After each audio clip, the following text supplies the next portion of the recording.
We watched their films, read their stories, veiled, closed off, silent, mysterious. But what do they truly think? How do they truly live, and why do they choose this life? Today, we're opening those closed doors, one by one, together. It all began in the 3rd century AD. At that time, a remarkably intriguing movement was taking root in the Christian world. A group of people who called themselves the Desert Fathers began withdrawing completely from civilization, retreating toward desolate mountains and endless deserts. These people were not going on an ordinary retreat. They wore thin clothing in freezing cold, refused to shelter from scorching heat, and deliberately inflicted suffering upon their bodies by leaving themselves hungry and sleepless. Some had turned going without washing for months, even years, into a form of worship. All of this pain was, for them, the most direct path to God. Over time, structures formed around this understanding, much like the orders in Islam. The Rila Monastery in Bulgaria, the Sumala Monastery in Turkey, the Meteora monasteries in Greece, the Ostrog Monastery in Montenegro. All were built with the same purpose, in places beyond humanity's reach, at the most extreme points of the mountains. Those who settled there became monks or nuns, never to return. But how does one become a monastery nun? First, let's make this clear. Becoming a nun today is entirely a free choice. In medieval Europe, however, things were very different from today. By papal decree, a girl who had passed the age of 15 and had not yet married could be forcibly admitted to a monastery against her will. Chilling, isn't it? But the law no longer allows this. A candidate must be of legal age, must have passed 18, and must come voluntarily. In addition, today's candidates must be in completely sound physical and mental health. When a qualified candidate arrives at the monastery gates, she takes her first step into a long and demanding novitiate period that will last approximately 6 years. This period is not so much a test as it is a process of rebirth. Because dozens, perhaps even hundreds of women will be living together in the monastery, everyone is required to possess certain qualities so that there is no factionalism, conflict, or rivalry. Being able to apologize, being forgiving, showing respect to everyone, taking responsibility, being able to cooperate. All of these qualities are sought in candidates. It is believed that this life cannot be sustained without individuals whose pride has been broken, who are patient, calm, and mature. At the end of 6 years, those candidates who successfully complete this demanding training take their triple vow by decision of the abbess and council and receive the title of novice nun. This vow is of the utmost importance: obedience, chastity, and poverty. None of these are abstract concepts. Each is a concrete, permanent, and nearly irreversible decision. Let's start with obedience. The nun will no longer live according to her own decisions, but within the rules of the monastery and the directives of the abbess. The vow of poverty means this: before becoming a nun, she must distribute, donate, or transfer all of her wealth. From the moment she steps into the monastery, she can own nothing. The only possession she has is the nun's habit given to her. This garment is considered so sacred that there is not even a spare. It cannot be given to anyone else, cannot be dropped on the floor, cannot be torn. According to legend, when a nun who has carried this garment worthily until the end of her life dies, if she remains in purgatory, the Virgin Mary will come to her aid on the first Saturday after her death.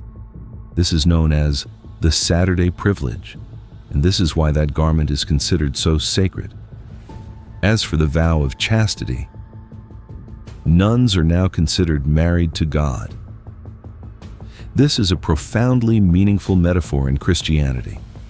In the Bible, the church is described as the bride of Christ. Nuns, as part of the church, are reflections of this bridal identity. Just as a husband and wife make vows to one another in worldly marriage, the nun vows to dedicate her entire life to God. The roots of this metaphor go back much further.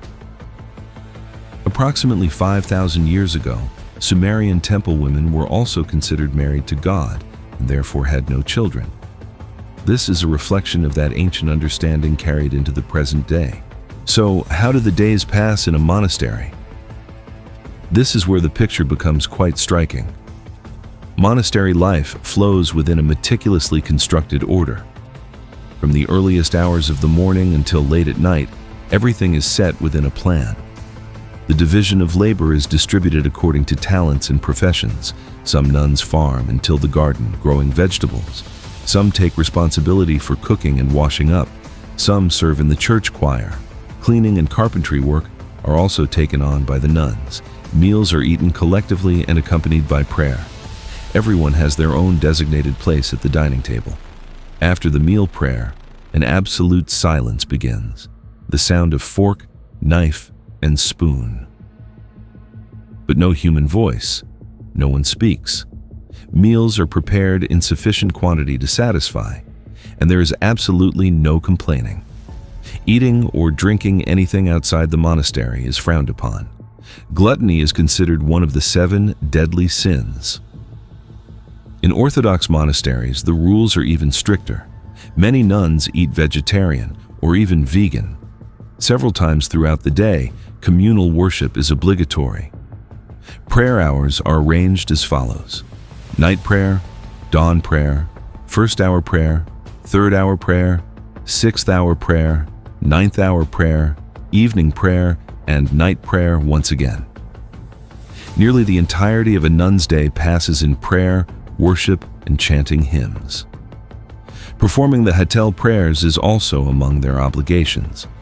Without doubt, one of the most striking parts of the day is the examination of conscience.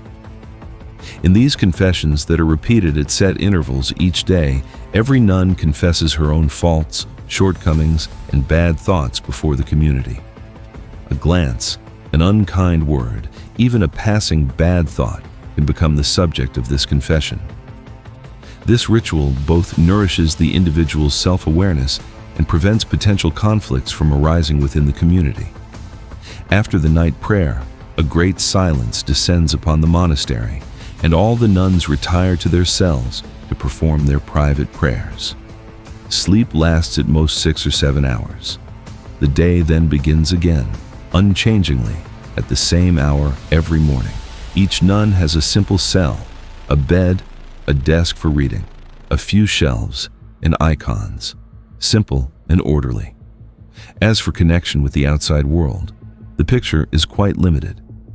If a nun's relative wishes to come and visit her, it must first be reported to the abbess, and permission must be obtained.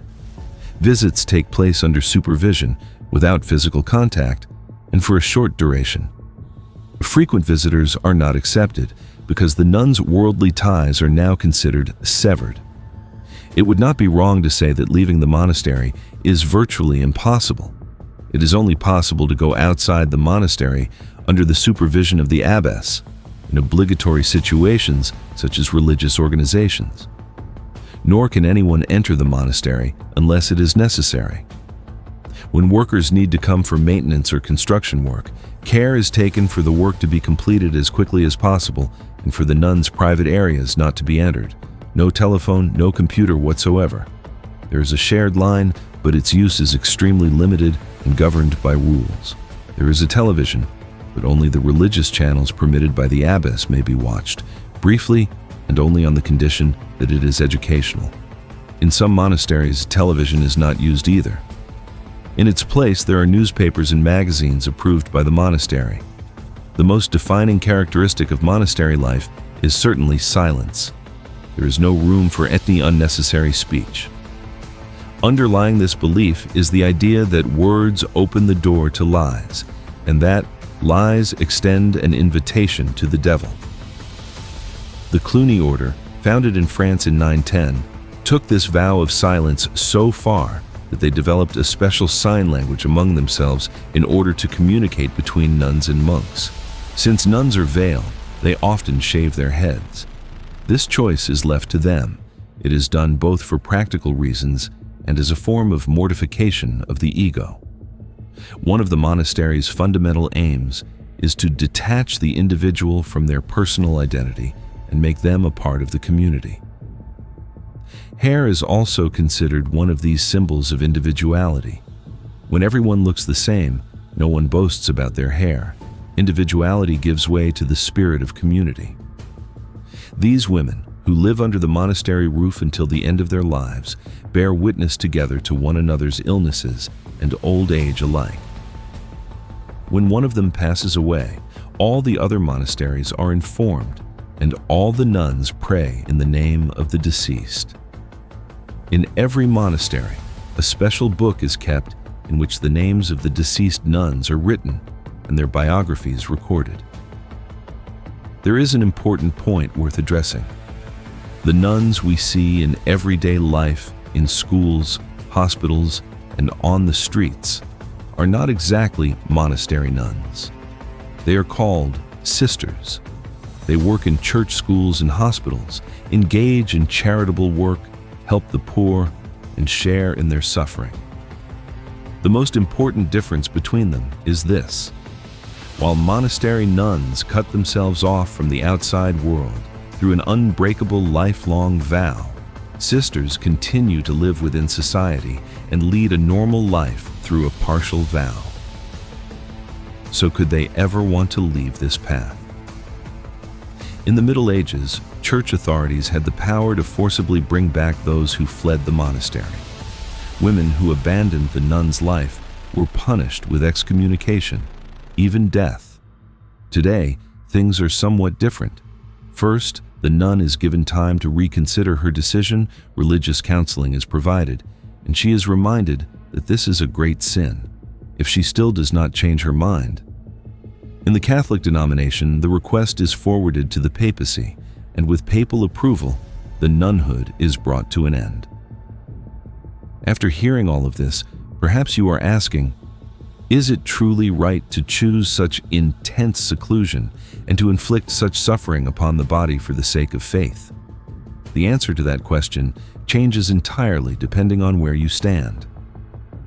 We'll leave you alone with your own thoughts on this matter. If this video caught your interest, this is only the beginning. In the videos ahead, we will explore together the behind the scenes of very different communities, extraordinary lives, and little-known worlds. If you want content like this to continue, don't forget to like the video and share your thoughts in the comments.